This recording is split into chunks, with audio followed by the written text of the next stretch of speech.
Assalamualaikum warahmatullahi wabarakatuh. Pada kesempatan kali ini, saya akan membahas mengenai statistika dan penyajian data. Adapun definisi, statistika adalah suatu ilmu yang mempelajari cara pengumpulan, pengolahan, penyajian, dan analisis data, serta cara pengambilan kesimpulan secara umum berdasarkan hasil penelitian yang tidak menyeluruh. Dari definisi tersebut, maka terdapat jenis statistika. Yang pertama, statistika deskriptif adalah ilmu statistika yang mempelajari tentang pengumpulan, pengolahan, dan penyajian data. Kedua, statistika inferensia atau disebut statistika induktif adalah ilmu statistika yang mempelajari tentang cara pengambilan kesimpulan secara menyeluruh atau disebut populasi berdasarkan data sebagian atau sampel dari populasi tersebut. Peranan statistika. 1. Merumuskan atau memformulasikan masalah. 2. Melakukan kajian atau studi literatur berkenaan dengan masalah. 3. Membuat atau memformulasikan hipotesis penelitian. 4. Mengumpulkan atau mengolah data untuk menguji hipotesis.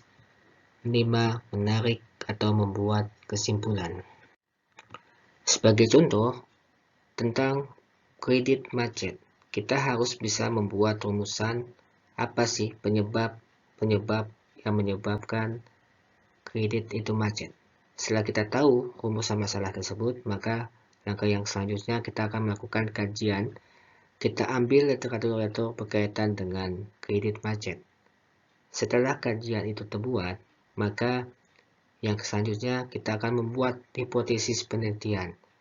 Misalkan, apakah ada faktor X terhadap Y itu berpengaruh terhadap kredit macet. Setelah kita membuat rumusan tersebut, maka kita harus mengumpulkan data-data tersebut. Apakah data nasabah dan sebagainya. Setelah kita kumpulkan, kita olah data tersebut sehingga kita bisa membuat sebuah kesimpulan.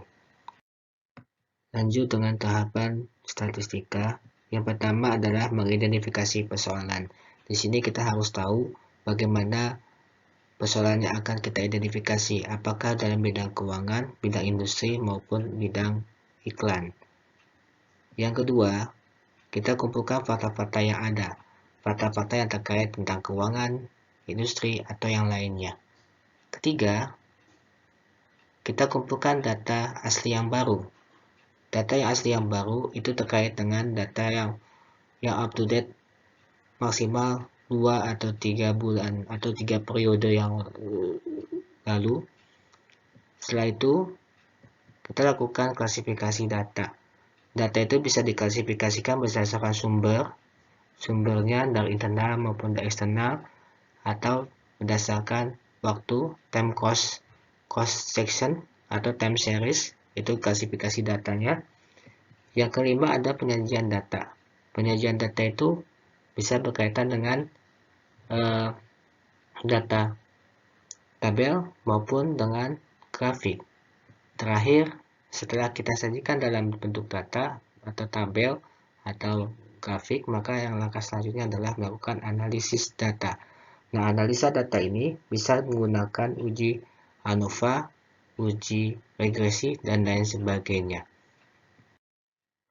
Selanjutnya, kalau dalam melakukan penyajian data, apakah data tersebut menggunakan data tunggal atau data tersebut adalah data majemuk?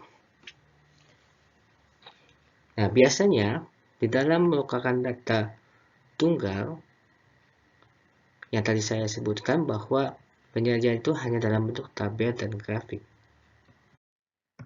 Sebagai contoh, kita punya data 12 data, antara lain 4, 4, 6, 6, 6, 7, 8, 9, 9, 9, 9, 10. Nah, data ini kita bisa gunakan ditampilkan penyajiannya dalam bentuk Yang pertama kita coba dengan tabel.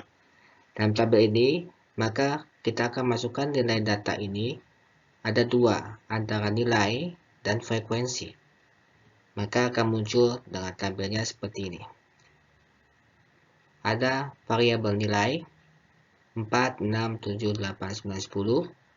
Frekuensinya berapa? 4, 2, 6, 3, dan seterusnya. Ini adalah penyajian data dalam bentuk tabel. Namun, ada kelemahan di tabel ini. Kita tidak bisa memberikan kesimpulan dari sebuah data akibat adanya tabel tanpa adanya deskripsi atau penjelasan dari sebuah tabel.